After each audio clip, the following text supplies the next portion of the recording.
the value of the brick is not determined with reference to any other currency. It's determined with reference to gold by weight of gold. Now, I don't know the weight, they'll pick one, but again, it doesn't matter because it's not even, it's math, it's logic. And by the way, now we're back to Aristotle's transitive law. This is the key. This unlocks the whole thing, because Aristotle said, if A equals B equals C, then A equals C. The B can drop out. It's not even arithmetic, it's logic. So what the BRICS have done is they have dodged the biggest bullet, the thing that caused Bretton Woods ultimately to fail, the thing that potentially stands in the way of all this.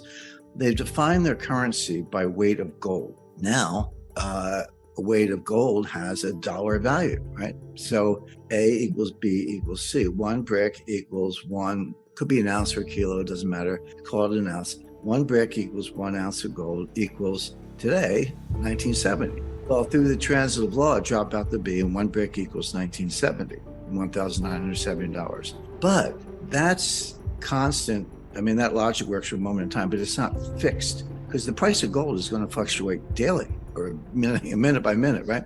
So what's going to happen is the dollar gold, call it exchange rate, the dollar price of gold. So the LBMA, the COMEX, the London Metals Exchange, JP Morgan unallocated forward contracts, the whole huge gold market in dollars is still going to exist. In fact, the BRICS want it to exist. And if I could just digress for 1 minute, Steph, I've never seen an international monetary economic problem with more, that has created more confusion. I won't say misinformation, that's a little try, but just confusion or maybe deliberate hyperbole than this one. Because let me tell you what this is not. I'm going to tell you what it is, but it's important to know what it's not. This is not the petro yuan. This is not the petro ruble. This is not a gold-backed yuan. This is not a gold standard. This is not the end of the US dollar. It's not the end of the euro. It's not the end of the world. It's not any of those things, but that's what everyone's running around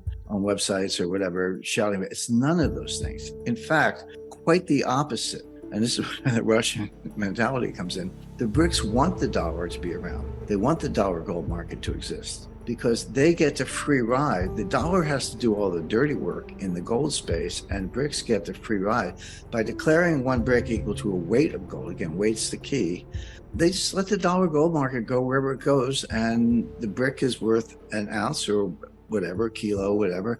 And the dollar equivalent under the transitive law changes, but they're not pegged to the dollar. They're not fighting that fight. So this, I analogize this, it's like you're in your house, in the backyard, your landscaper is like digging trenches and putting in plants and sweating and doing all this work, and you're sitting there with a glass of iced tea enjoying the view. In other words, the BRICS get to free ride on the dollar gold system, and they want that system. They don't want it to go away because they get the benefit of a gold value. Now think of what the BRICS don't have to do in this scenario. They don't have to buy gold. They don't even have to own gold. They do, but no one in the world has enough gold to back a currency. This currency, the BRIC, will not be redeemable into gold. And maybe there's a dealer somewhere who will take it. That's between you and the dealer.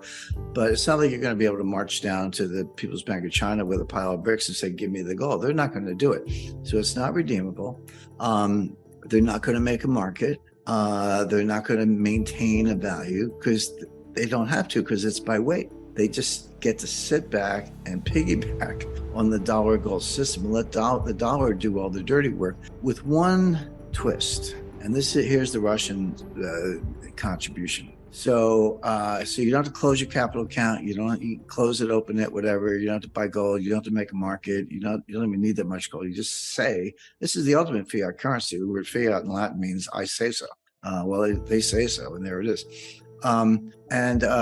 They put the United States, they're basically, Steph, this is a bet that the dollar is going to collapse against gold over time. I think that's a very good bet.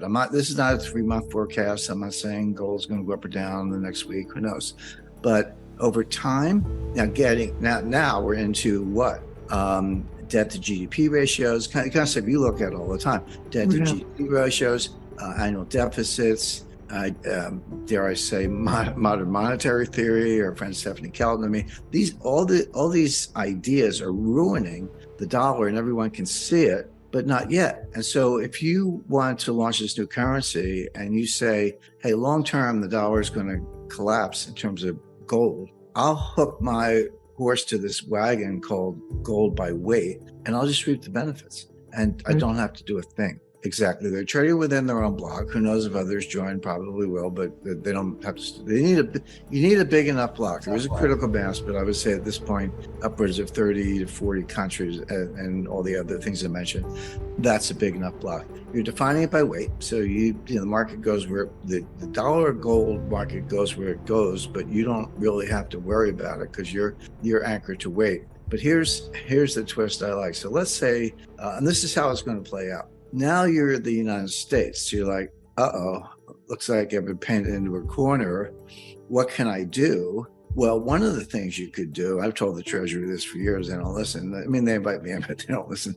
One of the things you could do is buy gold. But what happens when the United States buys gold? The dollar price of gold goes up and the brick gets stronger and the dollar gets weaker. Checkmate. In other words, the U.S. is now in a box where you can't even get out of it by buying gold because you're going to weaken your own currency relative to gold in the process, and the BRICS are just going to sit there and not lift a finger.